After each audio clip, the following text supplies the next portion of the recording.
धन्यवाद कर इसकी सुंदर सुबह के लिए, इस दिन के लिए धन्यवाद करते हैं प्यारे पिता।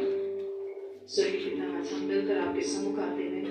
यहाँ पे जितने भी उपस्थित परमेश्वर हर एक भाई बहनों को प्रभु अपने आप को सौंपते हुए परमेश्वर आपके हाथों में। स्वर्गीय पिता, जब हम आपके गीतों को गाते हैं, पवित्र आत्मा आज हम सभी की मदद करेगी परमेश्वर। आज होठों से भी और अपने हृदय से सच्चे मन से आपकी आराधना कर सके प्यारे पिता, और वो आराधना परमेश्वर आपको भाई प्यारे पिता ये सब प्रभु हम मिलकर प्राप्त, और साथ ही हमारे जीवन को भी बदले परमेश्वर पिता प्रभु। धन्यवाद जी सामर्थ्य पिता, सारी आराधनाओं में सारी बातों में प्रभु आपकी यीशु के नाम से प्रार्थना करें, आमीन।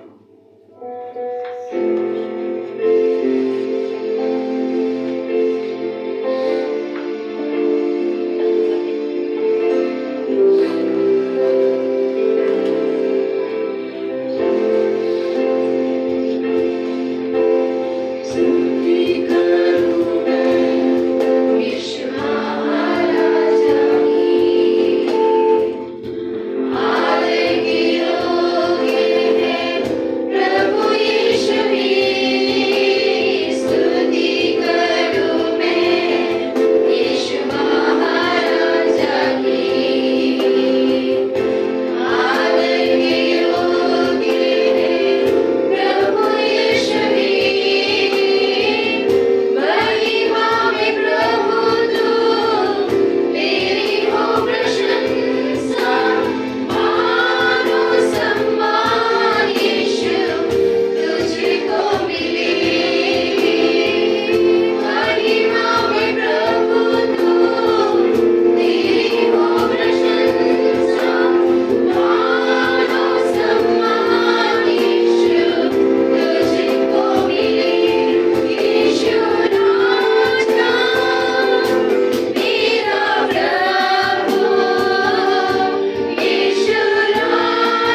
आदर की योग्य प्रशंसा की योग्य मेरे प्रभु, हम सभी के जीवन से प्रभु आपका आदर हो प्रभु, हमारे कार्यों से, हमारे हर एक व्यवहारों से धन्यवाद करते हैं परमेश्वर के समय के लिए, धन्यवाद करते हैं, धन्यवाद जी परमेश्वर, धन्यवाद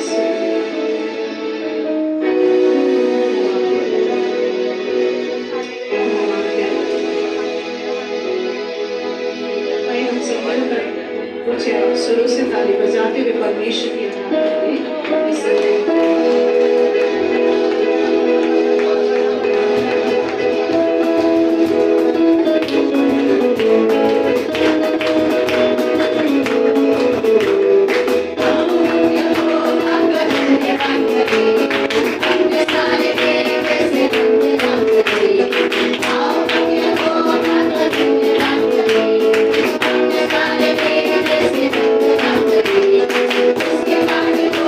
Yes,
इस समय जितने भी यहाँ पे उपस्थित हैं, हर एक जन परमेश्वर के लिए धन्यवाद करें। क्योंकि इस समय में परमेश्वर ने बहुत से न जाने कितनी बातों में परमेश्वर ने हमें संभाला, हमारी गलती गुनाहों को क्षमा किया। सच में परमेश्वर आदर के योग्य है, वो हमसे प्रेम करता है। धन्यवाद करें इस समय परमेश्वर का।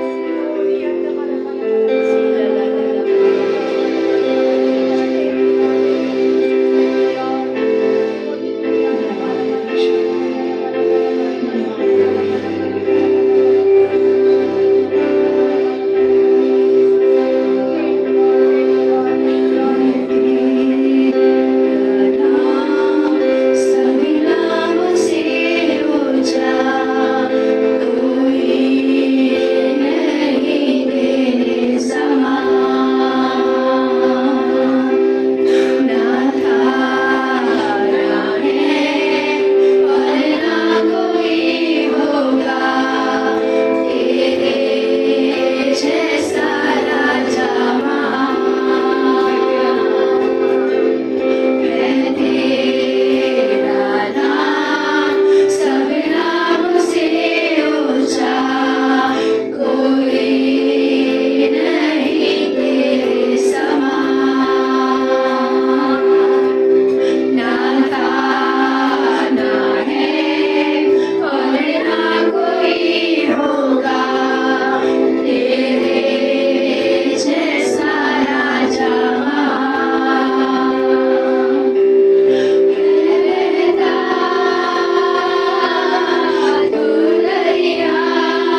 परमेश्वर को आशीषित करता है, हर एक गलती गुनाहों को क्षमा करता है। आइए हम मिलकर इस समय समर्पित होकर एक आराधना को गाएंगे और अपने आप को परमेश्वर को सौंपेंगे।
जैसा आपने प्रभु आराधना में इस बात की पुष्टि की पिता परमेश्वर पिता कि आपके वचन में हम ना तो कुछ जोड़े और ना ही कुछ तोड़े पिता। जैसा आप कहते हैं वैसे उन वचनों को प्रभु आज आपसे मांगने वाले बने पिता परमेश्वर। आज हमारी सहायता कीजिए पिता, क्योंकि वचन कहता है प्रभु जी शरीर से लाभ नहीं, आत्मा ही है जो जीवन देता है और आपका वचन आत्मा और जीवन दोनों देता है प्रभु जी।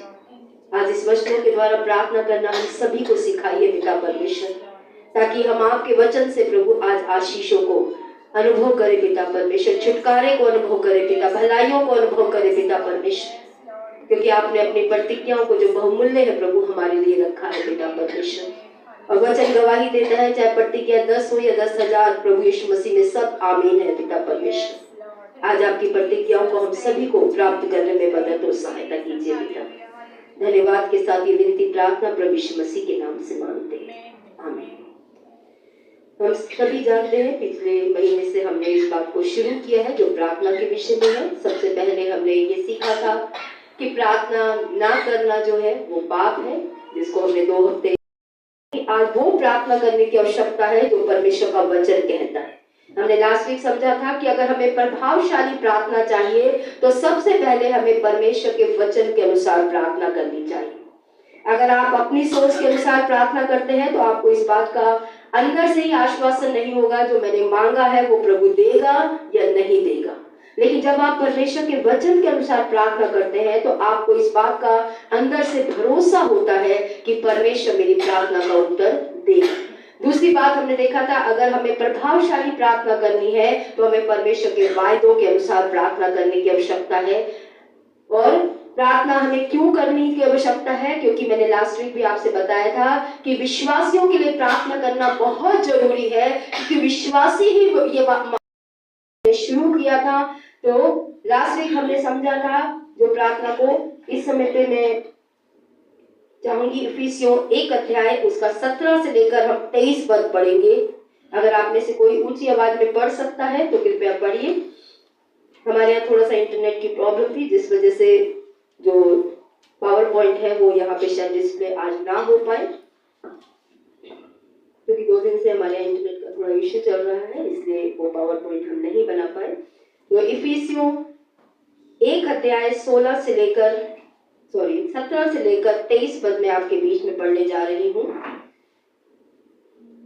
16 पद इस प्रकार से कहता है, पौलुस कहता है, मैं तुम्हारे लिए धन्यवाद करना नहीं छोड़ता और अपनी प्रार्थनाओं में तुम्हें स्मरण यानी याद किया करता हूँ कि हमारे प्रभु यीशु मसीह का परमेश्वर जो महिमा का पिता है तुम्हें अपनी पहचान में ज्ञान और प्रकाशन की आत्मा दे और तुम्हारे मन की आंखें ज्योति में हो कि तुम जान लो कि उसकी बुलाहट की आशा क्या है और पवित्र लोगों में उसकी मिरास की महिमा का धन कैसा है और उसकी सामर्थ हम में जो विश्वास करते हैं कितनी महान है, उसकी शक्ति के प्रभाव के कार्य के अनुसार जो उसने 20 पद से आज हम शुरू करेंगे, जो उसने मसीह में किया कि उसे मरे हुओं में से जिलाकर स्वर्गीय स्थानों में अपने दाहिनी ओर सब प्रकार की प्रधानता और अधिकार और सामर्थ और प्रभुता और हर एक नाम के ऊपर जो केवल इस लोक में पर आने वाले लोक में भी लिया जाएगा बिठाया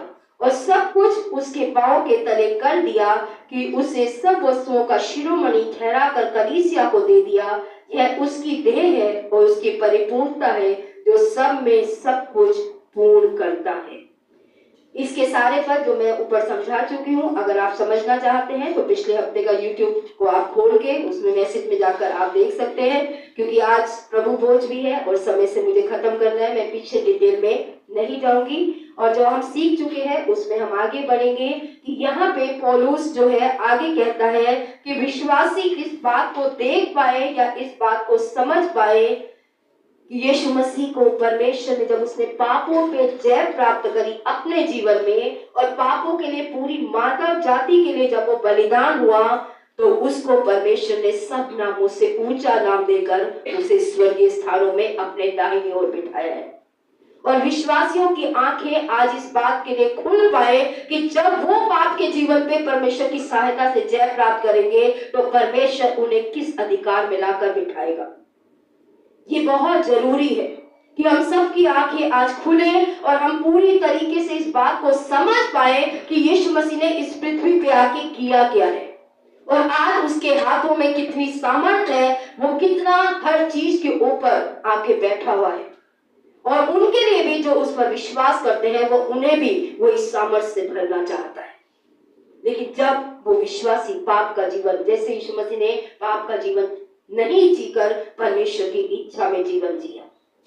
और यहाँ इफिसियों 2:5 कहता है, जिसे समझने की आवश्यकता है, जब हम अपने अपराधों के कारण मरे हुए थे तो हमें मसीह के साथ जिलाया।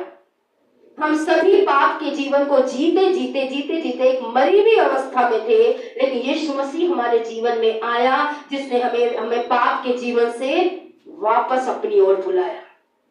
हम सभी समझ रहे हैं इन बातों को जो मैं आपसे बोल रही हूँ कि हम सभी एक समय पर यीशु मसीह को नहीं जानते थे, लेकिन यीशु मसीह हमारे जीवन में आया और हमें पापों के जीवन से बाहर जीवन जीने के लिए एक न्योता दिया, एक आमंत्रण दिया।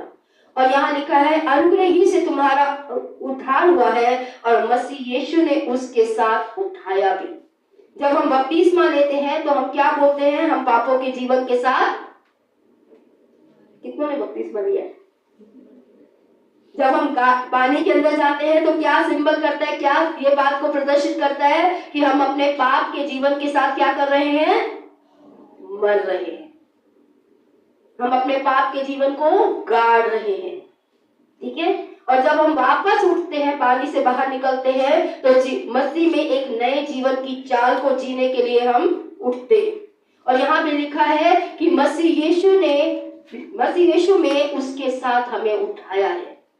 वो एक चिन्ह है कि जैसे यीशु मसीह मुर्दों में से जी उठा, आज मैं भी परमेश्वर की इच्छा में चलने के लिए जीव उठूंगा या जीवन जीने के लिए आगे बढ़ रहा हूं। और आगे वो लिखता है, और स्वर्गीय स्थानों में उसके साथ बिठाया। स्वर्गीय स्थानों में किसके साथ बिठाया?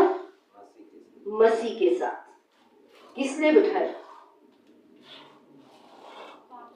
हाँ बोलो बोलो, किसने बिठाया उसको? हम सभी पढ़ते हैं ना ये वचन, समझ में नहीं आया अभी तक? उसने बोला कि जब हम अपराधों में मरे हुए थे, ठीक है, यीशु मसीह ने हमें जिलाया, यानी पाप के जीवन पे हमें जीवन जय देने के लिए जिलाया है, फिर से नया जीवन हमें प्रदान हुआ है, नए जन्म का अनुभव हम सभी ने पाया है। उसके बाद वो कहता है उसने हमें उठाया है, यानी कि अग्रसर, यानी कि आगे बढ़ाया है कि, और साथ में क्या किया है, ना केवल हमें पाप के जीवन से आगे, पापों का जीवन छोड़ के आगे बढ़ने के लिए उठाया है, बल्कि हमें मसीह के साथ स्वर्गीय स्थानों में किस लिए बिठाया है। चलिए आपका काम को आसान करने के लिए आपको क्लू देती हूँ। परमेश्वर ने यीशु मसीह को स्वर्गीय स्थानों में क्यों बिठाया है? बाइबल क्या बोलती है? शासन करने के लिए पास्टर जी ने बोला। बाइबल क्या बोलती है? आपका और मेरा ज्ञान क्या कहता है? ज्ञान को एक तरफ रखिए, अगर परमेश्वर को जानना है तो। परमेश्वर खुद क्या कहता है, उससे परमेश्वर को जाना जाता है। क्योंकि जब तक हम प्रभु को नहीं जानते, हम अपनी सोच से परमेश्वर को जानने की कोशिश करते हैं, आप कभी नहीं जान पाएंगे। अगर आपको परमेश्वर को जानना है तो मात्र बाइबल वो किताब है जिससे आप परमेश्वर को जाने। इसलिए परमेश्वर की तरफ जाकर परमेश्वर के बारे में बात करें। आपको नहीं पता? नहीं, अभी न्याय का समय तो आया ही नहीं। हाँ, क्या करने के लिए? हाँ बोलो, जोर से बेटा, कोई बात नहीं, गलत सही कोई बात नहीं, कार्य करने के लिए। Very good. हम सभी के लिए प्रार्थना और निवेदन करने के लिए। अगर आपको बाइबल में पता है या नहीं पता, मैं कुछ स्क्रिप्चर यहाँ पे शायद पावर पॉइंट में ना हो, यहाँ लिखा है कि रोमियो 8:33, परमेश्वर के चुने हुओं पर कौन दोष लगाएगा? परमेश्वर वह है जो उनको धर्मी ठहराएगा। फिर कौन है जो दंड की आज्ञा देगा? मसीह वह है जो मर गया वरन मुर्दों में से जी उठा और परमेश्वर के दाहिनी ओर हमारे लिए निवेदन करता है। इस समय राज्य करने के लिए नहीं, न्याय करने के लिए नहीं, अगुवाई करने के लिए नहीं, प्रार्थना करने के लिए दाहिनी ओर बैठा है और आपको भी कह रहा है आ जाओ मेरे साथ। क्या करने के लिए? प्रार्थना करने के लिए। वो आपको और मुझे एक आमंत्रण दे रहा है कि मेरे साथ प्रार्थना में जुड़ जाओ, एक दूसरे के लिए प्रार्थना करने के लिए। जब आप और मैं प्रार्थना में समय देते हैं, हम मसीह के साथ स्वर्गीय स्थानों पर बैठ के वही करते हैं जो मसीह आज कर रहा है। और जब हम प्रार्थना नहीं करते तो हम गतसमनी के उस पतरस के और यूहन्ना और याकूब, जो भी 3 चेले थे, उनके समान है, जो यीशु बार बार उन्हें कह रहा है कि तुम प्रार्थना करो। वो थोड़ी दूर जाके प्रार्थना करने लगा, वापस आके पाया क्या कर रहे थे चेले? सो रहे थे। आज हम क्या कर रहे हैं? प्रार्थना के समय पे सो रहे, फिर वापस आया, फिर सोते पाया। हम सोचते हैं अगर हम होते तो शायद नहीं सोते, पर सच ये है हम वहां नहीं, यहां तो सो ही रहे। आज प्रभु की आत्मा कई बार हमें प्रार्थना करने की अगुवाई देती है, इच्छा देती है, बोलती है, लेकिन हमारी व्यस्तता इतनी ज्यादा है कि हम प्रार्थना करने के लिए बैठते ही नहीं है। इसका नुकसान क्या है वो लास्ट में आप जान जाएंगे कि मसीह यीशु ने हमें स्वर्गीय स्थानों में अपने साथ बिठाने के लिए बुलाया है कि जैसे मैं बैठकर आज परमेश्वर के लोगों के लिए प्रार्थना कर रहा हूं, तुम भी मेरे साथ बैठो और परमेश्वर के लोगों के लिए प्रार्थना करो। लेकिन हम नहीं बैठते, ये सच्चाई है, हमारी व्यस्तता है। हम सोचते हैं हमारे पास, मैं सोच रही थी कोविड में कितने लोग कहते हैं हमने परमेश्वर को और बेहतर रूप से जाना। मैंने बहुत गवाहियां सुनी जिन्होंने यही बोला कि कोविड वो समय था जब हमने ज्यादा प्रभु को जाना। कारण क्या था? व्यस्त नहीं थे, कहीं बाहर नहीं जाना था, लॉकडाउन था, बंद पड़े थे कमरों में, ऑप्शन ही नहीं था हमारे पास कहीं जाने का। इसका मतलब परमेश्वर को दरवाजे बंद करने पड़ेंगे ताकि हम उसके साथ बैठ जाए। तभी मैं कहती हूँ मेरे लिए तो कोविड बहुत अच्छी बात थी। मुझे जो ब्रेक चाहिए था परमेश्वर ने मुझे दे दिया, जो मैं चाहत रखती थी, क्योंकि हमारी व्यस्तता आज हमें प्रभु यीशु मसीह के साथ बैठने से रोकती है। और हमारी व्यस्तता की वजह से हम क्या खो रहे हैं लास्ट में आप जानेंगे। यहाँ पे इफिसियों 4:1 पद हम पढ़ने जा रहे हैं। ऊपर कुछ पॉइंट्स रह गए, मैं उसे पढ़ते हुए आगे बढ़ूंगी। सबसे पहले आप प्रार्थना करेंगे कि विश्वासी खुद को मसीह के साथ प्राधान्यताओं सभी शक्तियों और सभी नामों के ऊपर बैठे हुए देखे, जो इस दुनिया में और आने वाली दुनिया में अधिकार और सम्मान का स्थान है। जो इफिसियों की प्रार्थना है उसको रोज अपने लिए कीजिए।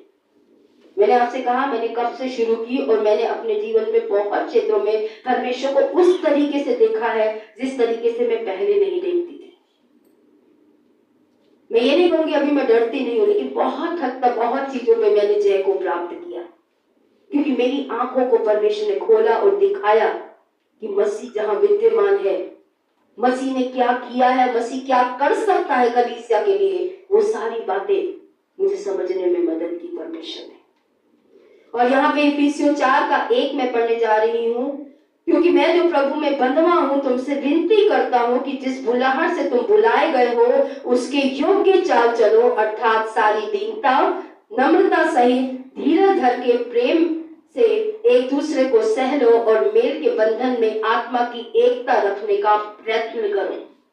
ये सारे निवेदन है जो पौलुस ने इफिसियों की कलीसिया के लिए कहा गया कि मैं जो प्रभु में बंधवा हूँ, एक विनती कर रहा हूँ, एक निवेदन कर रहा हूँ कि जिस बुलाहट से परमेश्वर ने आपको बुलाया है उस बुलाहट में मैं और आप चले। और यहाँ पे लिखा है कि उसके योग्य चाल चले, सारी दीनता को ग्रहण करें, सारी नम्रता सहित धीरज धर के प्रेम से एक दूसरे को सहते हुए मेल के बंधन में एकता रखने का यत्न करें। हम विश्वासियों के लिए भी ये प्रार्थना करनी चाहिए, हमें हर एक विश्वासी के लिए, कि इस दुनिया में चलने में हम सक्षम हो सके, क्योंकि रहना तो हमें इसी दुनिया में है, लेकिन इस दुनिया में चलने के लिए हम योग्य बन पाए, जैसे यहाँ पे लिखा है कि योग्य, परमेश्वर की योग्य चाल चल पाए, वैसा चल पाए जैसा परमेश्वर चलता था। ये प्रार्थना हमें एक दूसरे के लिए करनी है, ये हफ्ता और अगला हफ्ता, और हम सीखेंगे कि हमें क्या एक दूसरे के लिए प्रार्थना करनी चाहिए। वे मसीह के जैसे चरित्र गुणों के बारे में बात करता है जो तुम्हारे और मेरे पास होने चाहिए, क्योंकि हम इस दुनिया में चलते हैं। किसी के लिए प्रार्थना करना कैसा है कि आप उस व्यक्ति से प्रेम करते हैं। अगर आप उस व्यक्ति से प्रेम करते हैं तो आप उसके लिए प्रार्थना जरूर करेंगे। आज हमारे मनों में अपने परिवार के लिए हमेशा, जब भी कोई समस्या, कोई बात होती, कुछ गलत होता है, हमारे मन में अपने परिवार के लिए प्यार होने के कारण प्रार्थनाएं भी है। और जब हमारे अंदर विश्वासियों के लिए प्रार्थना होगी तो हम इस प्रार्थना को करेंगे कि परमेश्वर आज तेरे नाम से बुलाए हुए लोग जिन्हें तूने अपने पास बुलाया है, तेरे योग्य चाल चले, तेरे गुणों से भरकर, तेरी आत्मा से भरकर, तेरी नम्रता से भरकर, तेरे धीरज से भरकर, एक दूसरे से को सहते हुए, एक दूसरे के प्रति नम्रता दिखाते हुए, एक दूसरे के प्रति दया दिखाते हुए, एक दूसरे से प्रेम में एक दूसरे को सहते हुए वैसा चले जैसा तू चला। आज नम्रता नहीं है, संयम नहीं है, धीरज नहीं है, प्रेम नहीं है एक दूसरे को सहने का, न परिवारों में, न कलीसिया में, न समाज में।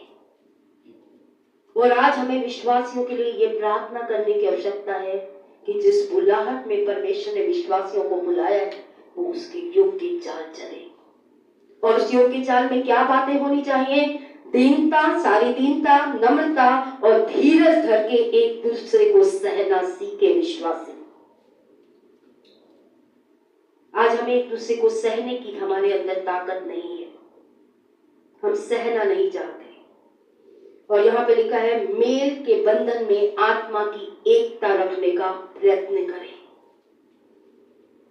जितना हो सके यूनिटी के लिए प्रयत्न करें कि मैं एकता रख पाऊं, मैं कुछ भी ऐसा ना करूं जिससे मेरे जीवन से अनेकता आए, परिवार के अंदर, कलीसिया के अंदर, समाज के अंदर।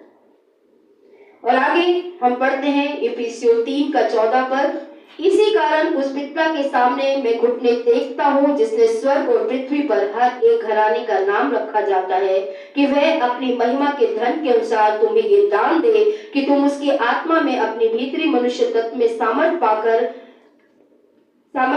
बलवंत होते जाओ, और विश्वास के द्वारा मसीह तुम्हारे हृदय में बसे कि तुम प्रेम में जड़ पकड़कर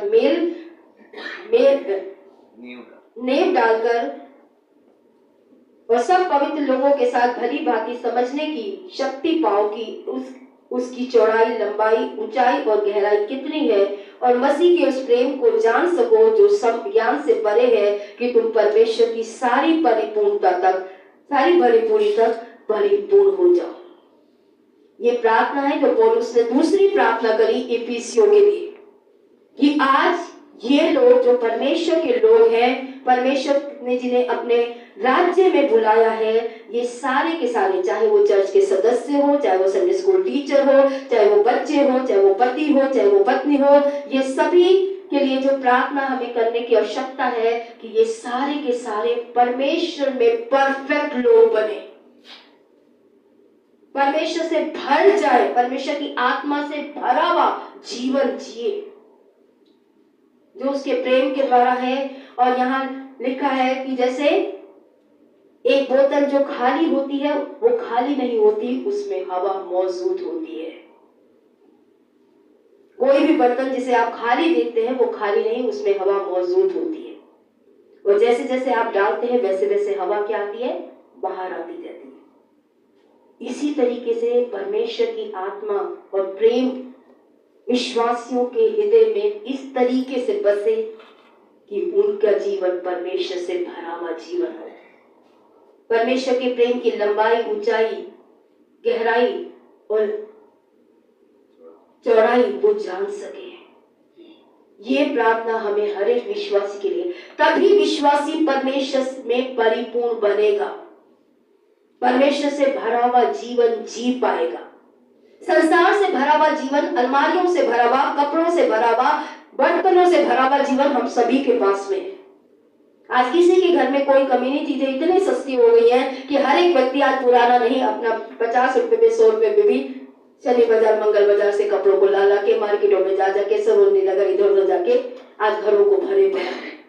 लेकिन परमेश्वर विश्वासियों में ये बातें नहीं देखना चाहता। परमेश्वर विश्वासियों में खुद की भरीपूरी को देखना चाहता है। ये मुझमें भरे हुए लोग हो, परमेश्वर से भरे हुए लोग हो, जो आज विश्वासी नहीं है।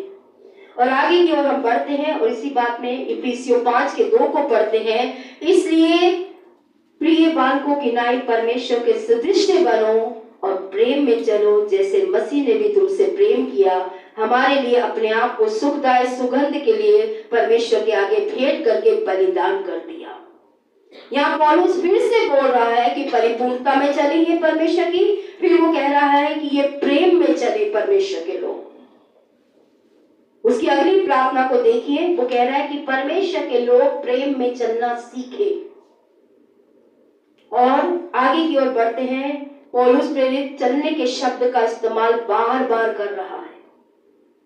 योग्य चाल चलो, प्रेम में चलो, परिपूर्णता में चलो, बार बार चलो चलो चलो शब्द का उपयोग वो यहाँ पे कर रहा है। क्योंकि 8 वचन कहता है, क्योंकि तुम पहले तो अंधकार में थे, परंतु अब प्रभु की ज्योति हो, सो ज्योति की संतान की नाई चलो। पहले क्या बोला? योग्य चलो, फिर बोला प्रेम में चलो, परिपूर्णता में चलो, और अब वो क्या बोल रहा है? ज्योति की संतान की तरह चले विश्वासी, अंधकार की संतानों के रूप में ना चले। विश्वासियों के लिए प्रार्थनाएं हैं। मैंने आपसे कहा था अगर आपको सॉफ्ट कॉपी चाहिए, ये सारे स्क्रिप्चर मैं आपको दे दूंगी आपके व्हाट्सएप पे, कि आप विश्वासियों के लिए क्या प्रार्थना करें। शरीर की जरूरतों के लिए ज्यादा प्रार्थना करने की आवश्यकता नहीं है। आप सभी ने भेजी है जिस ग्रुप पे, मैं सिर्फ हाथ रखती हूँ और कहती हूँ परमेश्वर ये तेरे लोगों ने मांगा है, अपनी आत्मा की सहायता से अपने समय में इन्हें प्रदान कर। That's it. बहुत लंबी लंबी आपकी शरीरों की प्रार्थना मैं नहीं करती, मैं आपको स्पष्ट बता रही हूँ। क्यों? क्योंकि मुझे पता है जब तक ये काम विश्वासियों में नहीं होगा तब तक वो उनके जीवन को नहीं बदलेगा। आज कौन सी आशीष ने आपको पवित्रता में चलने के लिए तैयार कर दिया? परमेश्वर की। आज कौन सी चंगाई से आपने सेवा का ज्यादा समर्पण देना शुरू कर दिया?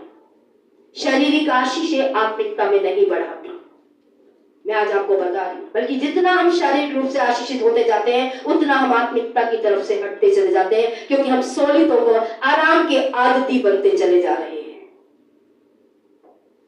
आपको मेरी बात अगर सही नहीं लगती तो मैं आज आपसे कहूंगी, पहले के लोग मेहनत करते थे, ज्यादा हेल्दी थे, आज की फैसिलिटियों के बावजूद बीमारियां ज्यादा है। हमारी सहूलतें हमें कमजोर बना रही हैं, हमें अच्छा नहीं बना रही हैं। शारीरिक तौर से भी यही सच्चाई है और आत्मिक तरीके से भी यही सच्चाई है। कंफर्ट हमेशा इंसान को आलसी बनाता है। डिस्कंफर्ट में ही परमेश्वर का राज्य बढ़ा और डिस्कंफर्ट में यानी कि आराम नहीं होगा तभी आप और मैं भी आत्मिक तरीके से बढ़ेंगे। हम में से कोई व्यक्ति जो आत्मिकता में बढ़ा है, आज मुझे बताए कौन सी आशीष ने आपको आत्मिकता में बढ़ाया, या संघर्षों ने, मुसीबतों ने, बीमारियों ने, उतार चढ़ाव ने आपको परमेश्वर को और जानने के लिए तैयार किया। तो यहाँ पे पौलुस बार बार चलने के लिए, यहाँ लिखा है ध्यान से देखे कि कैसी, इसी के 15 पद में पौलुस कहता है, इसलिए ध्यान से देखो कैसी चाल चलते हो तुम, बुद्धिमानों की नाई, निर्बुद्धियों की नाई नहीं, बुद्धिमानों की नाई चलो। यहाँ पौलुस बार बार चलने के बारे में बात कर रहा है, लेकिन पहले उसने किस बारे में बात की? बैठने के बारे में बात की। फिर उसने किस बारे में बात की? चलने के बारे में। प्रेम में चलो, परमेश्वर के स्वरूप के यानी कि स्वभाव की योग्य चाल चलो, परमेश्वर की परिपूर्णता में चलो, परमेश्वर की ज्योति की संतान के रूप में चलो, ठीक है। निर्बुद्धियों की नाई मत चलो बल्कि बुद्धिमानों की नाई चलो। चलो चलो चलो चलो, लेकिन चलना ही तो मुश्किल है। प्रॉब्लम तो चलने में, ज्ञान में कोई प्रॉब्लम नहीं है, लेकिन आपने कभी जानने की कोशिश की कि क्यों नहीं चल पा रहे? आज हमारे बीच में एक छोटा बच्चा है, अभी है या नहीं पता नहीं, और आप सभी जो माता पिता है, एक सवाल आपसे पूछूंगी मैं अपने आप से भी। आपके बच्चे जब पैदा हुए चलना पहले सीखे, बैठना पहले सीखे? फिर से पूछूंगी, आपके बच्चे जब पैदा हुए और आप जो मसीह में पैदा हुए हैं, पहले चलना सीखेंगे, पहले बैठना सीखेंगे? अगर आप प्रार्थना में बैठने वाले लोग नहीं हैं, आप आत्मिकता में कभी नहीं चल पाएंगे। आज मसीह के साथ अगर आपने बैठना नहीं सीखा, आप मसीह में चलना तो भूल जाइए, सपने देखते रहेंगे सारी जिंदगी। मैं एक दिन प्रेम में चलूंगा, मैं एक दिन परमेश्वर की योग्य चाल चलूंगा, क्योंकि आपने बैठना ही नहीं सीखा। इनप्रैक्टिकल है। आप प्रैक्टिकल से ऊपर जाके सुपर नेचुरल, सुपर परमेश्वर, अद्भुत परमेश्वर का काम करने का तरीका, परमेश्वर यीशु भी कभी भी सीधा चलने नहीं लगा, वो भी बैठा ही होगा। आप और मैं अगर ये सोचने वाली कलीसियां हैं, सोचने वाले बच्चे हैं, सोचने वाली जवान बेटे बेटियां हैं, आराधना अगुए हैं, चाहे संडे स्कूल टीचर है, चाहे आप परिवार में सिर्फ एक नाम के मसीह ही क्यों ना है, आप परिवारों के उद्धार के लिए अगर बैठना नहीं सीखेंगे तो सपने ही देखते रहिए, एक दिन परिवार उद्धार में आएगा। अगर पड़ोसियों के लिए बैठ के प्रार्थना करना ही शुरू नहीं किया, पड़ोसी प्रभु को जानेंगे, ये सपना ही रहेगा आपका। क्योंकि जब तक परमेश्वर के लोग, जो परमेश्वर उन्हें न्योता दे रहा है स्वर्गीय स्थानों पे बैठने का, वो बैठने की शुरुआत नहीं करेंगे, वो आत्मा में चलना तो सपने की बात ही समझ लीजिए। परिवार में ठोकर का कारण, समाज में ठोकर का कारण, मसीह कलीसिया में ठोकर का कारण, चाहे अगुवे हो, चाहे मेंबर हो, चाहे नए विश्वासी, चाहे पुराने हो, चाहे वो पास्टर ही क्यों ना हो, आज क्यों नहीं चल पा रहे? कारण यही है, परमेश्वर के लोग बैठे बिना चलना चाहते हैं। कम से कम 1 घंटा, मैं आपको स्पष्ट बोल रही हूं, 1 घंटा आप नहीं बैठते, आप भूल जाइए आप आत्मिकता में चल पाएंगे। शुरुआत चाहे आप 15 मिनट से करिए, मैं ये नहीं कह रही। कोई भी बच्चे की भूख एकदम नहीं आप बच्चे को सीधा दौड़ाना शुरू कर देते। स्टेप बाय स्टेप बढ़ता है जीवन। लास्ट वीक यूथ में हमारा लाइव ग्रुप हो रहा था और मैं इस बात को किचन में खाना बना रही थी और मैं सुन रही थी, और उसमें दाऊद ने गोलियत पे जय कैसे प्राप्त करी, ये बात चल रही थी। चलिए यूथ से ही पूछती हूँ, 3 पॉइंट में पहला पॉइंट क्या था? क्यों वो गोलियत को वैसा देख पाया जैसा पूरा इस्राएल नहीं देख पाया, पूरा शाऊल राजा नहीं देख पाया? असिस्टेंट भी जवाब दे सकते हैं। पहला पॉइंट, ये पास्टर की बेटी है, इसको लास्ट में ऑप्शन ठीक है, मिलेगा। एंजला, नाइंजला, सपना थी या नहीं थी मुझे पता नहीं, मार्था थी, एलेक्स, ये सारे बच्चे थे। हमने सीखा था कि गोलियत पे उसने जय प्राप्त करी, कारण क्या था? पहला पॉइंट, चलिए कैरिस से पूछ लेते हैं, उसका भी सही है गलत है वो तक पता चलेगा। बोलो बेटा। मतलब पैशन था। पैशन था। लेकिन वो पॉइंट नहीं था पहला, वो पॉइंट पहला नहीं था। हाँ बेटा बोलो, परमेश्वर के साथ टाइम स्पेंड करना, ये भी पॉइंट नहीं था। उसका नजरिया ये था, अगर मैं गलत नहीं हूं तो, उसका प्रोस्पेक्टिव परमेश्वर को लेके। वो परमेश्वर के साथ इतना समय बिताता था कि परमेश्वर इस गोलियत को कैसे मारेगा पूरा इस्राएल नहीं जानता था, लेकिन दाऊद को समझ थी। जैसे गाइजरा ने बोला, वो परमेश्वर के साथ टाइम स्पेंड करता था। उसका परिवार नहीं जानता था कि उसका परमेश्वर के साथ कितना गहरा रिश्ता है। वो परमेश्वर किस हद तक जानता है कि जिस ऊंचाई को देखकर पूरा इस्राएल डर गया, जिन बड़ी बड़ी समस्याओं को देखकर आप डर जाते हैं, बड़ी बड़ी बीमारियों को देख के हम सभी डर जाते हैं, बड़ी बड़ी समस्याओं को देख के हम डर जाते हैं, वहीं दाऊद बोलता है ये खतरा रहित है क्या? कैसे एक 14 साल का बच्चा वो सोच पाया जो मैं और आप नहीं सोच पाते? परमेश्वर के प्रति उसका नजरिया, वो परमेश्वर को इस हद तक जानता था। आप जितना परमेश्वर को जानेंगे, सिर्फ गीत में नहीं, सच्चाई में, परमेश्वर को जानने के लिए परमेश्वर के साथ बैठना पड़ता है। दाऊद की आराधना पुलपिट पे नहीं थी। दाऊद की आराधना भेड़ों को चराते हुए जंगलों के बीच में थी, जहां कोई उसकी आराधना नहीं सुनता था। आज हम आराधना करते हैं, हम चाहते हैं सब सुने सब सुने, लेकिन उसकी आराधना, वो किसी लोगों के लिए आराधक नहीं था, वो परमेश्वर के लिए आराधक था। दुनिया ने सुनी ना सुनी, उसकी आराधना की तारीफ तो तब हुई जब शाऊल पे दुष्ट आत्मा आई, वरना किसी को पता ही ना चलता भी इतना अच्छा सितार बजाने वाला और इतना अच्छा आराधक भी है। आज हम जानते हैं जब गीतों को उसके भजनों में पढ़ते हैं, लेकिन उसका छुपा हुआ परमेश्वर में एक जीवन, जिनका जीवन परमेश्वर में छुपा हुआ होता है, वो परिस्थितियों को वैसे नहीं देखते जैसे दुनिया देखती है। आज हमारा पर्सपेक्टिव क्यों नहीं बदला हुआ? क्योंकि हम परमेश्वर के साथ बैठते ही नहीं है, और बैठते भी हैं तो सिर्फ अपनी जरूरतों के लिए बैठते हैं, उसको जानने के लिए नहीं बैठते, उसको समझने के लिए नहीं। वो क्या चाहता है ये जानना ही नहीं चाहते। हम क्या चाहते हैं? प्रभु बस तू जी जानते, इतना काफी हमारे। तू क्या चाहता है वो तो जानना ही नहीं। तेरी इच्छा क्या है? तू कैसे मारेगा इस गोलियत को, वो तो हमें प्रभु ही बताएगा। हमारे जीवन की गोलियत को कैसे हराएंगे, ये सिर्फ परमेश्वर की उपस्थिति आपको बताएगी, आप और मैं नहीं। और यहाँ पे मैंने लिखा है, वह कहता है इसलिए सावधान रहो कि बुद्धिमान लोगों की तरह चलो, कि वो कैसे चलते हैं, मूर्खों की तरह नहीं। इससे पहले कि तुम चलो, पता होना चाहिए कि कैसे बैठे।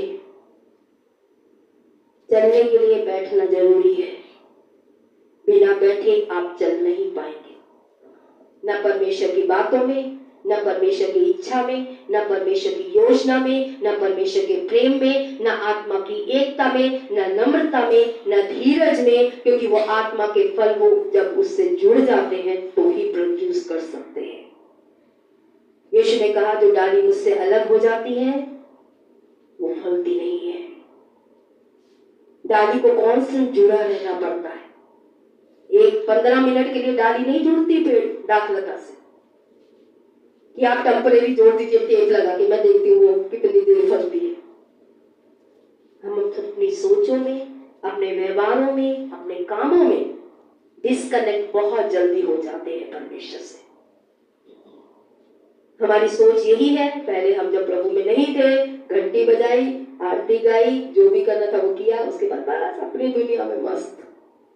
और आज प्रभु में आके भी हम ऐसा ही जीवन जी, सुबह 15 मिनट मिले, 10 मिनट मिले, कोई प्रार्थना हुई, खत्म, पूरा दिन मैं कहाँ तो प्रभु का।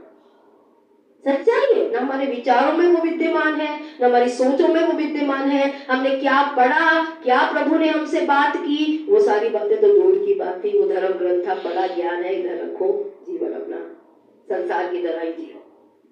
और फिर कहते हैं प्रभु उत्तर नहीं देता।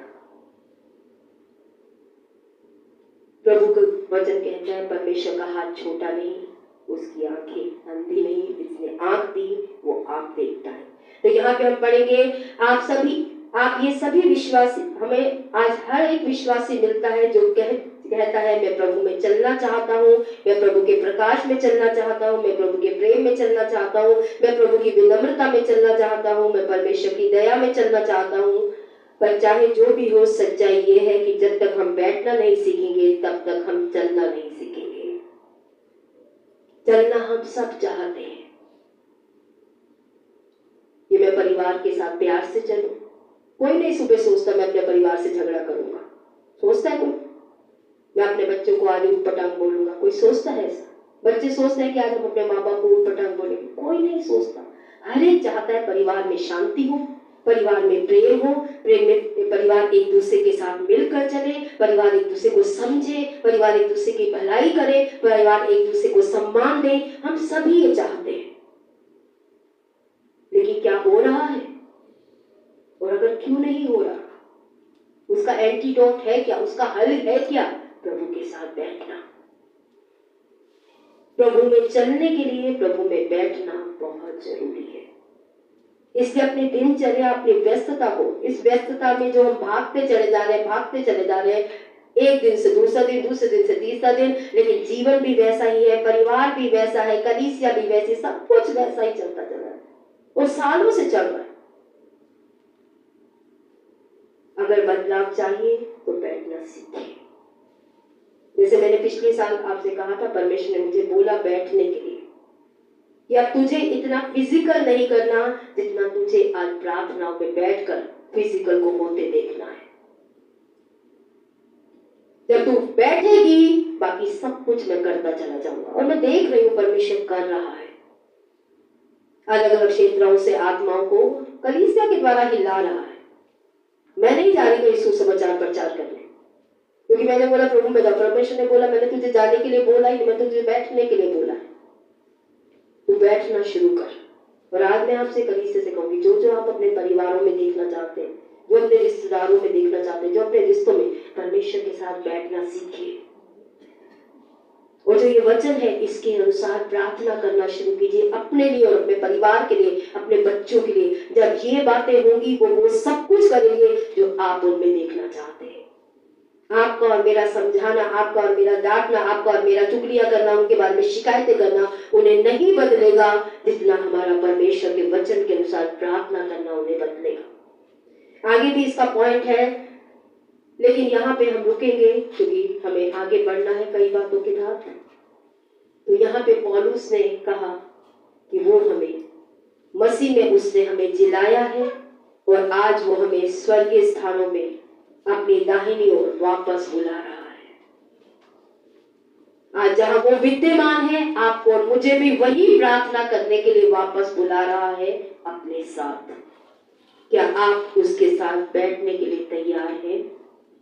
सवाल ये इफिसियों में जो हमने पढ़ा है, मैं उसी के अनुसार बात कर रही हूँ कि जब हम अपने अपराधों के कारण मरे हुए थे तो उसने हमें मसीह में जिलाया। अनुग्रह ही से मेरा और आपका उद्धार हुआ है। मसीह यीशु में उसके साथ हम उठाए गए और स्वर्गीय स्थानों में उसने उसके साथ बिठाया है। आज वो हमें वापस वहीं बिठाना चाहता है जहां उसका पुत्र बैठा है, कि जैसे उसका पुत्र प्रार्थना कर रहा है, आप और मैं भी उसके पुत्र के साथ बैठकर प्रार्थना करने का समर्पण दें। और उसके बाद वो कह रहा है कि प्रेम में चले, परमेश्वर की योग्य चाल चले, परमेश्वर की विनम्रता में चले, परमेश्वर की दया में चले, परमेश्वर की योग्य चाल चले, निर्बुद्धियों की नाई ना चले बल्कि बुद्धिमानों की तरह चले, अंधकार के लोगों की तरह ना चले, ज्योति की संतान के रूप में चले।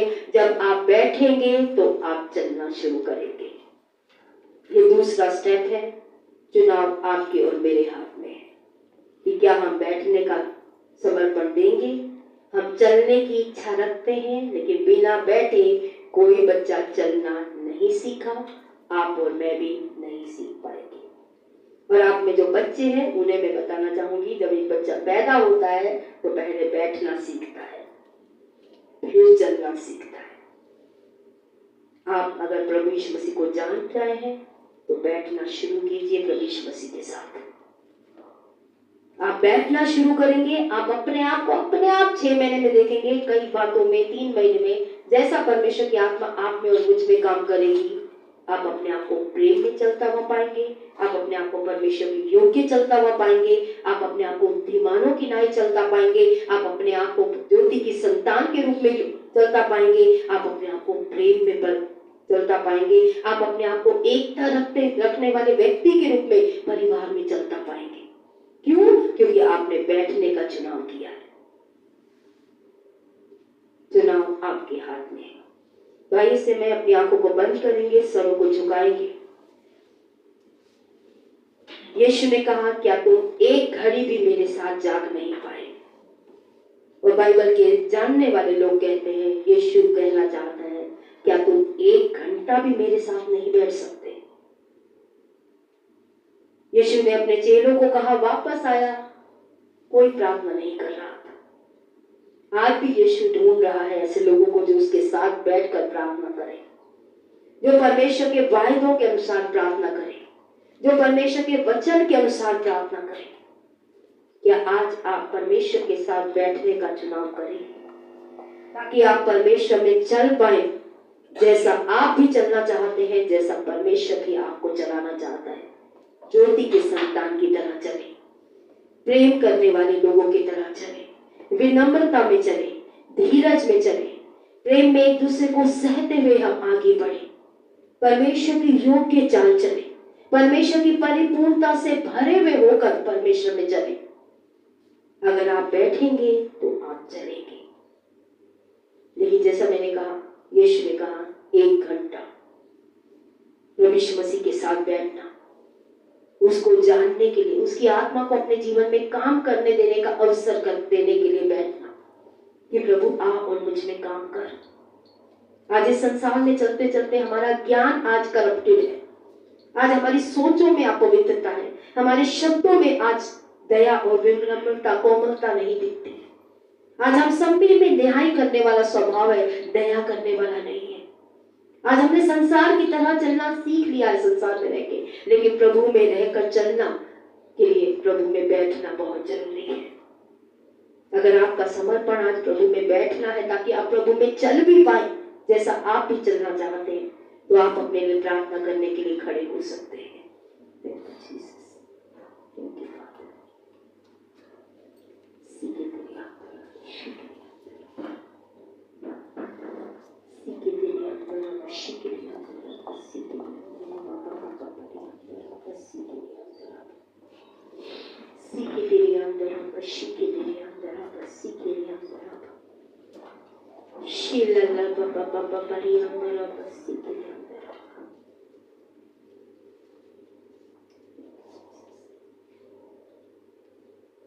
सच्चे जीवित पिता, न पहले योग्य थे न आज योग्य है पिता,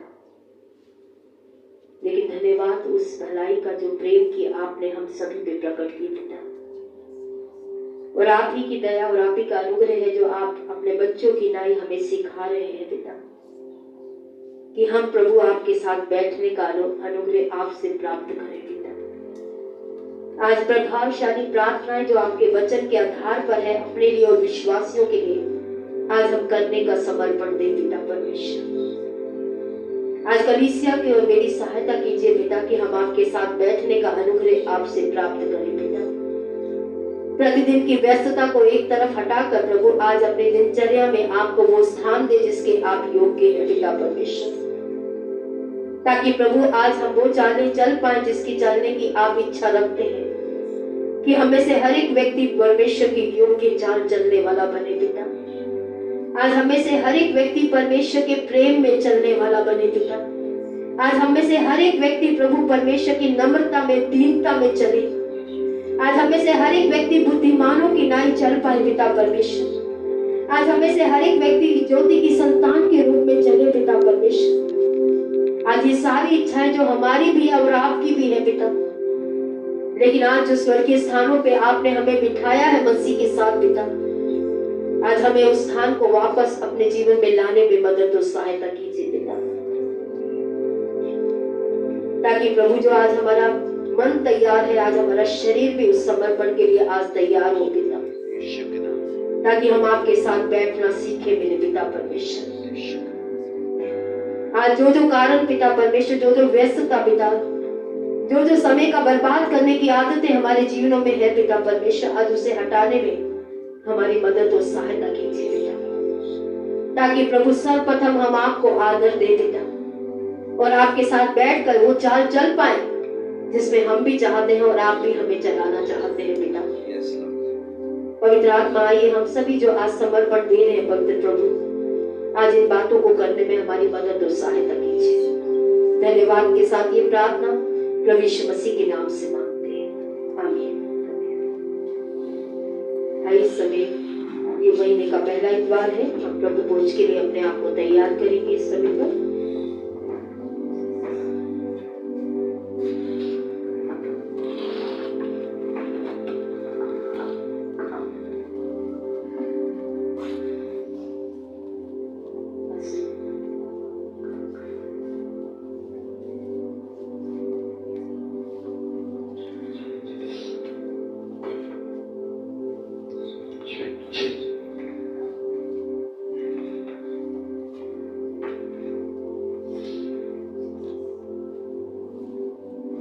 Word of God says, as much as you remember me, do this in remembrance of me. पहला कुरिन्थियों 11:23 में प्रभु का वचन कहता है, जब तक तुम मुझे याद करो तो इन बातों को किया करो। And as a church, और कलीसिया के रूप में we remember the Lord, what He has done for us every first Sunday of the month. हर महीने के पहले इतवार में, प्रतिदिन के साथ साथ पहले इतवार में हम याद करते हैं प्रभु भोज के माध्यम से कि प्रभु यीशु मसीह ने हमारे पापों से हमें उद्धार देने के लिए कितनी बड़ी कीमत को चुकाया है। Let's turn our Bibles to 1 Corinthians chapter 11 verse 23, and you can see it on the screen also. आप ऊपर स्क्रीन पे भी देख सकते हैं। पहला कुरिन्थियों 11:23 से मैं आपके बीच में पढ़ने जा रही हूँ।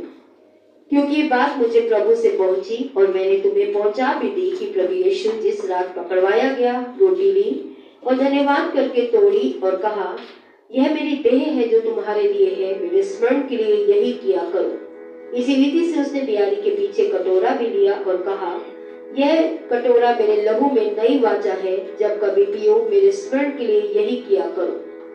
क्योंकि जब कभी तुम यह रोटी खाते और इस कटोरे में से पीते हो तो प्रभु की मृत्यु को जब तक वह ना आए प्रचार करते हो। इससे जो कोई अनुचित रीति से प्रभु की रोटी खाए या उसके कटोरे में से पिए, वह प्रभु की देह और लहू का अपराधी ठहरेगा। इसलिए मनुष्य अपने आप को जांच ले और इसी रीति से इस रोटी में से खाए और इस कटोरे में से पिए, क्योंकि जो खाते पीते समय प्रभु की देह को ना पहचाने, वह इसके खाने और पीने से अपने ऊपर दंड लाता है। इसी कारण तुम में से बहुत से निर्बल और रोगी हैं और बहुत से सो भी गए। यदि हम अपने आप को जांचते तो दंड ना पाते, परंतु प्रभु हमें दंड देकर हमारी ताड़ना करता है, इसलिए कि हम संसार के साथ दोषी ना ठहरे। Word of God cautions us that we should check ourselves, we should examine ourselves before drinking and eating from this bread and from this cup. 28 वचन कहता है, इसलिए मनुष्य अपने आप को जांच ले और तब इसी रीति से रोटी खाए और कटोरे में से पिए। We believe in open communion. हम खुले रूप से प्रभु भोज में लोगों को शामिल होने का न्योता देते हैं। That means if you have accepted Jesus in your life as your Lord and personal Savior, and you have taken water baptism as a sign of your faith, you are able to take part in this communion after the examination. अगर आपने प्रभु यीशु मसीह को अपना प्रभु मान के ग्रहण किया है, पापों से पश्चाताप करके और पानी का बपतिस्मा भी लिया है, तो आप प्रभु भोज ले सकते हैं अपने आप को प्रभु की आत्मा की अगुवाई में जांच करने के बाद में। When we are saying we need to examine ourselves, what we need to examine ourselves from? जहाँ जैसे लिखा है, इसलिए मनुष्य अपने आप को जांच ले, तो मनुष्य को किस बात में अपने आप को जांचना है? Word of God says, examine yourself unless you are found unworthy of Lord's table. अपने आप को जांचना है, कहीं ऐसा ना हो कि आप और मैं अयोग्य हो, यानी कई गलत चीजें हो जिसके द्वारा हम प्रभु के मेज में शामिल हो। What makes us unworthy of Lord's table? परमेश्वर की मेज में शामिल होने से हमें अयोग्य या अस्वीकार कैसे हो जाते हैं, यानी स्वीकार परमेश्वर हमें स्वीकार क्यों नहीं करता, किन कारणों से नहीं करता? First reason is the sin of our lives. पहला कारण है प्रभु की मेज में शामिल होने से रोकने वाली बात जो है वो है पाप हमारे जीवनों में होना। Because word of God says you cannot partake in Lord's table and Satan's table together. वचन कहता है तुम परमेश्वर की मेज और शैतान की मेज दोनों में से नहीं खा सकते। What Satan offers is sin and rebellion. शैतान जो हमें न्योता देता है वो परमेश्वर के वचन को तोड़ने का, परमेश्वर का विरोध करने का और ऐसी बातों को करने का न्योता देता है जो वचन के अनुसार गलत है। So when we examine ourselves, we have to check our lives whether we have sinned in any area of our life according to the word of God. इसलिए जांचते समय हमें देखना है कि क्या परमेश्वर के वचन के अनुसार कोई भी अनाज्ञाकारिता मेरे या आपके जीवन में है जो हमें परमेश्वर का वचन मना करता है लेकिन हम उन्हीं बातों को कर रहे हैं। And if we have anything that is according to the word of God sin, अगर परमेश्वर के वचन के अनुसार मैं और आप अपने जीवन में कोई भी पाप को देखते हैं then we need to repent from that. तो उस पाप की क्षमा मांगनी है, उस पाप को छोड़ना है, उस पाप का पश्चाताप करना है। Second thing that makes us unworthy of Lord's table is unforgiveness. और दूसरी बात जो मुझे और आपको परमेश्वर की मेज में शामिल होने में रुकावट है वो है नामाफी, किसी भी व्यक्ति के प्रति गुस्सा, नाराजगी, कड़वाहट या उससे बदला लेने की या उसका बुरा चाहने की भावनाएं। Word of God says if you will not forgive your brother from your heart, your heavenly Father will not forgive your sins. प्रभु यीशु मसीह ने कहा अगर तुम दिल से एक दूसरे को क्षमा नहीं करोगे तो परमेश्वर भी तुम्हारी गलतियों को क्षमा नहीं करेगा। And with unforgiven sins, we may not partake in the Lord's table. अगर मैंने माफ नहीं किया और परमेश्वर ने मेरे पाप क्षमा नहीं किए तो पापों को लेकर मैं मेज में शामिल नहीं हो सकता। Third thing is what makes us unworthy of Lord's table is addictions of our lives. और तीसरी बात है जो परमेश्वर की मेज में हमें योग्य नहीं ठहराती और वो है लतें, यानी किसी भी नशीली चीजों की खाने पीने की आदतें या ऐसी खाने पीने की आदतें जिससे शरीर को नुकसान होता है, जिसको करने के बाद आप हमेशा बीमार पड़ते हो। आपको पता है कि ये खाऊंगा या ये चीजों का सेवन करूंगा तो मेरा शरीर बीमार हो जाएगा, लेकिन फिर भी मैं उन आदतों को अपने शरीर को खराब करने की सहमति दे। 1 Corinthians 3:16 says, 1 कुरिन्थियों 3:16 इस प्रकार से कहता है, Do you not know that your body is a temple of Holy Spirit क्या तुम नहीं जानते तुम्हारा शरीर पवित्र आत्मा का मंदिर है and the Spirit of God lives in you? और परमेश्वर की आत्मा इस शरीर में रहती है। And word of God says in 17th verse is if any man defile or destroys this temple knowingly, और यहाँ लिखा इसलिए जानते बूझते अगर कोई व्यक्ति इस शरीर को जो परमेश्वर का मंदिर है उसे खराब करता है या उसका नुकसान करता है, word of God says God will destroy that person. परमेश्वर का वचन खुद कहता है परमेश्वर खुद उस व्यक्ति को नाश करेगा। फिर Temple of God is holy परमेश्वर का मंदिर जो हमारी देह है उसे हमें पवित्र रखना है। and your body is the temple of God. आपका और मेरा जो शरीर है वही परमेश्वर का मंदिर है, परमेश्वर इसी में वास करता है। Third thing, we need to examine ourselves. Are we defiling this temple of Holy Spirit by any addictions? किसी भी खाने की चीज के द्वारा क्या मैं इस शरीर को बीमार करता हूँ या कमजोर करता हूँ या खराब करता हूँ? अगर वो ऐसी कोई भी आदत है तो उसका पश्चाताप, उसे छोड़ने का, उसको ना लेने का और उससे बाहर आकर पश्चाताप माफी मांगकर प्रभु में फिर से भोज में जुड़ने के If we will not examine ourselves, अगर इन बातों में आप और मैं पूरी गंभीरता के साथ अपने जीवनों को नहीं जांचते और मेज में शामिल हो जाते हैं, Word of God says God will bring judgment on our lives. तो यहाँ मैं नहीं कहता, परमेश्वर का वचन कहता है जो खाते पीते समय प्रभु की देह को ना पहचाने वे इसी खाने से और इसी पीने से अपने ऊपर दंड लाता है। The same body and the same blood which was blessing for you and me becomes judgment for you and me. मसीह की देह और मसीह का लहू जो हमारे पापों की क्षमा के साथ साथ हमें आशीष देने के लिए, चंगाई देने के लिए, सुरक्षा, स्वास्थ्य देने के लिए काम करता है। जब हम गलत तरीके से शामिल होते हैं तो वही मसीह की देह हमारे लिए दंड का कारण भी बन जाता है। And word of God says in verse 30 that's the reason why many of you are weak, many of you are sick, and some of us have fallen asleep. इसी कारण यहाँ लिखा है तुम में से बहुत से निर्बल हैं, बहुत से रोगी हैं और बहुत से सो भी गए, यानी मृत्यु तक चले गए। If we would examine ourselves, we would not be judged by God. और 31 वचन कहता है यदि मैं और आप अपने आप को ठीक से जांचेंगे तो हमें दंड नहीं मिलेगा।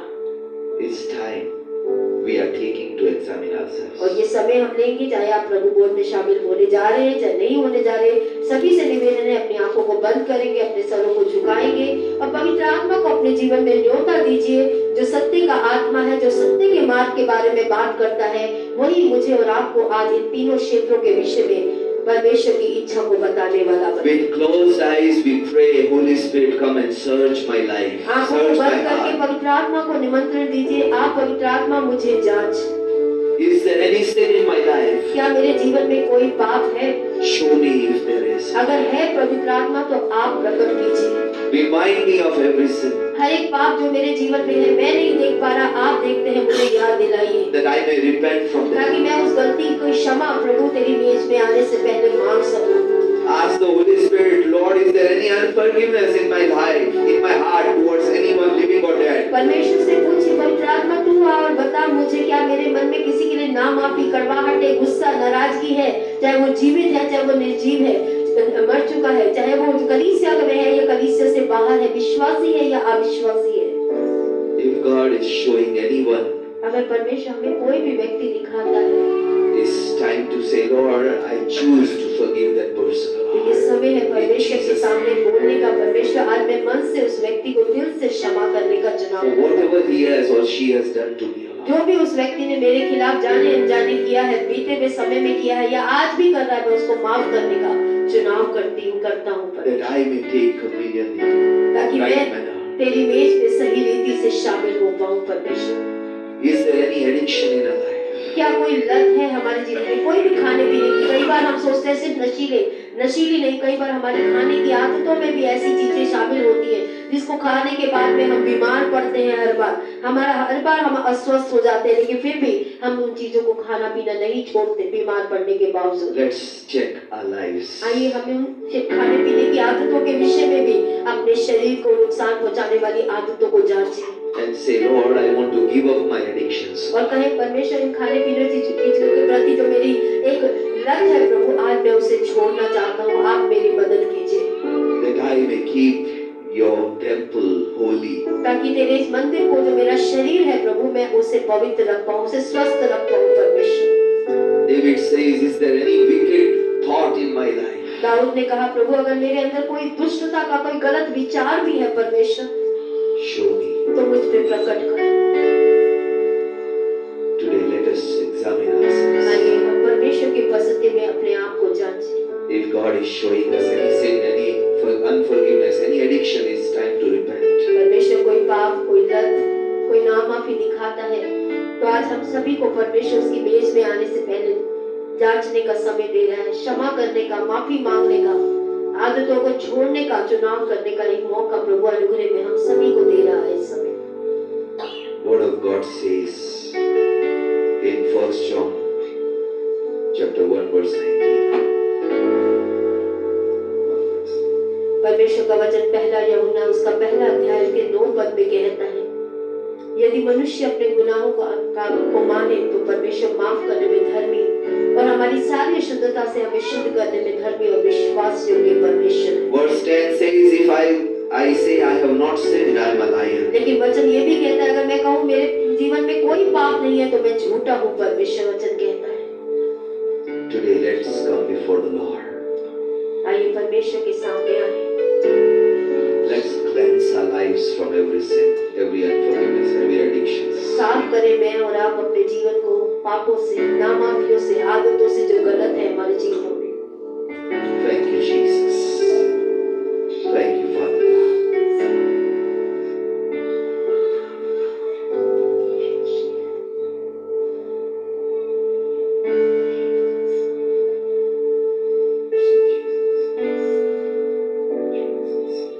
Thank you, Father God. Thank you, Jesus. Thank you, Jesus.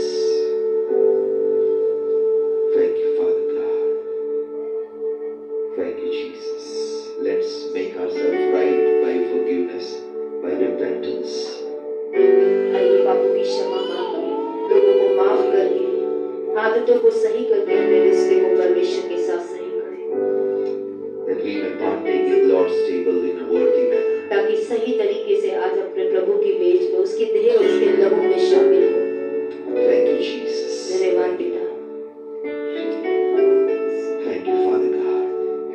Father, thank you for showing us our sins, our unforgiveness, our addictions. स्वर्गीय पिता, आभारी है कि आप हमारे पापों को, हमारी गलतियों को, हमारी नामाफियों को, हमारी गलत आदतों को हम पे प्रकट करते हैं। Thank you for cleansing us from every unforgiveness, every sin, every addictions. प्रभु धन्यवाद आप ही हैं जो हमारे मानने पे प्रभु हमारी आदतों से, हमारी पापों से, हमारी प्रभु नामाफियों के स्वभाव से हमें स्वतंत्र और आजाद भी करते हैं। Thank you for preparing my heart to repent from my धन्यवाद प्रभु sins. आप ही का अनुग्रह है कि हमारे हृदय आज आपकी इच्छा के अनुसार अपने आप को तैयार करके आपकी मेज के आगे खड़े होने के योग्य है पिता। Thank you for making us worthy of your table. हम सभी को प्रभु आप ही की दया से आप अपनी मेज में शामिल होने के लिए और योग्य ठहरा कर खड़ा कीजिए पिता। Thank you for hearing and answering our धन्यवाद prayers. प्रभु हमारी प्रार्थनाओं को सुनने के लिए उत्तर देने के Give लिए। you glory, honor, and praise. सभी के नाम को महिमा, आदर और सम्मान देते हुए In Jesus' most powerful and Prabhu victorious यीशु मसीह के जीवित और सामर्थ्य नाम में हम कलीसिया प्रार्थना करते हैं। आमीन। Amen.